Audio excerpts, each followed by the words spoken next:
Hi Year 3, it is Wednesday the 27th of January and this is our RE lesson for this week. So we are continuing our learning of Christianity today, and our learning objective is to be able to explain one Christian viewpoint about one of Jesus's healing miracles. We're also learning to be able to say whether we believe Jesus actually healed people or not.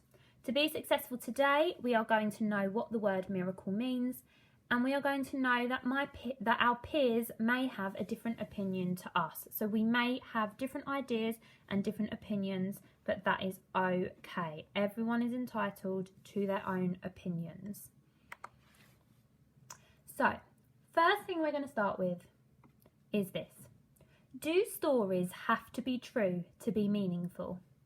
Think back to Mr. Wignall's radio assemblies about Aesop's fables. So, about the hare and the tortoise, the boy who cried wolf.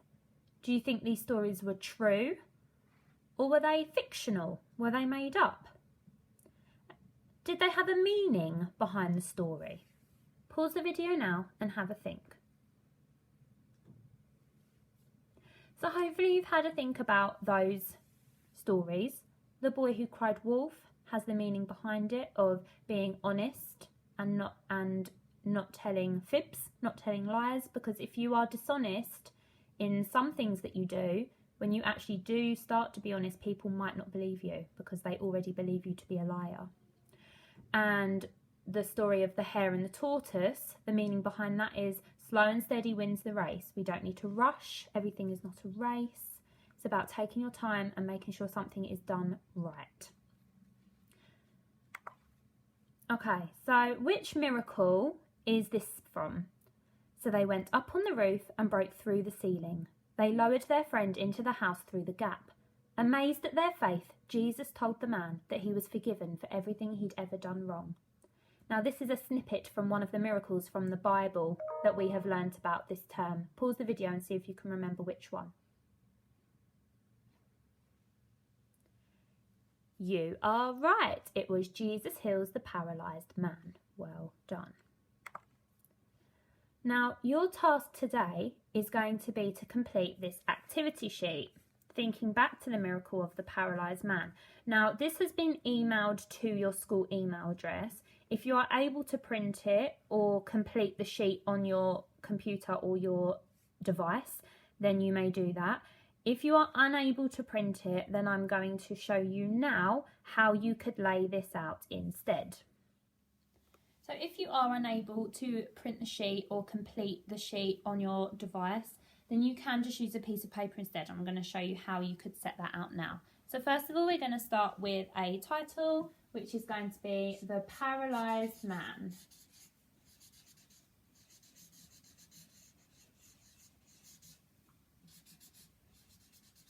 Okay.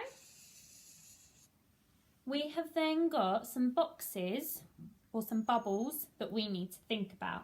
So the first one was, what do Christians believe happened next? So on the sheet there is a picture of the start of the story, and that's where the man is being lowered through the ceiling. So what do Christians believe happened next?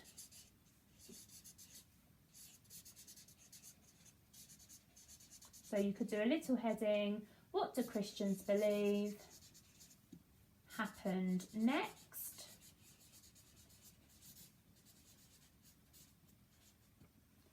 Okay, we've then got the next box, which is, what else might Christians believe happened?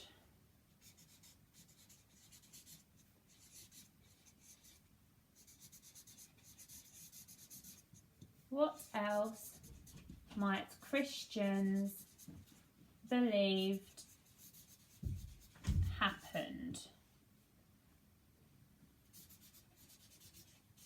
Don't forget your question mark. And that should actually say believe happened, not believed happened. Silly Miss Easthope. Okay, your third heading is going to be, what do you think happened? What do you think happened?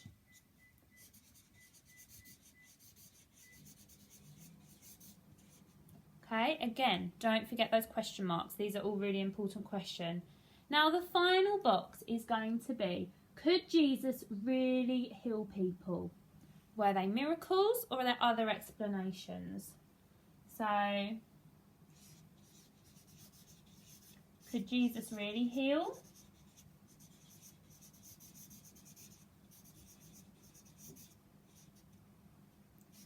Miracles or other explanations?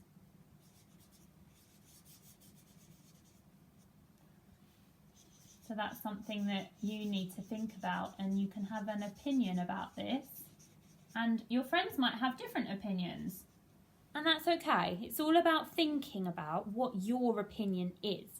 Okay, so once you've written those 4 headings out, you can then write in what you think.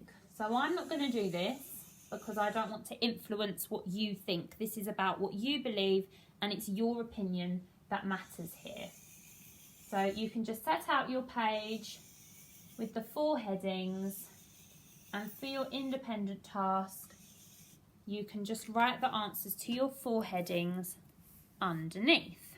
Okay, so if you want to pause the video there to copy my headings, if you do not have access to the sheet, then you can do that now. It is now time to complete your online activity, your independent activity, sorry. So you need to either complete the sheet that has been emailed to you, either printed and then you handwrite on it, or complete it on the computer or your device, or you can lay out your sheet how I've just shown you on the flip chart.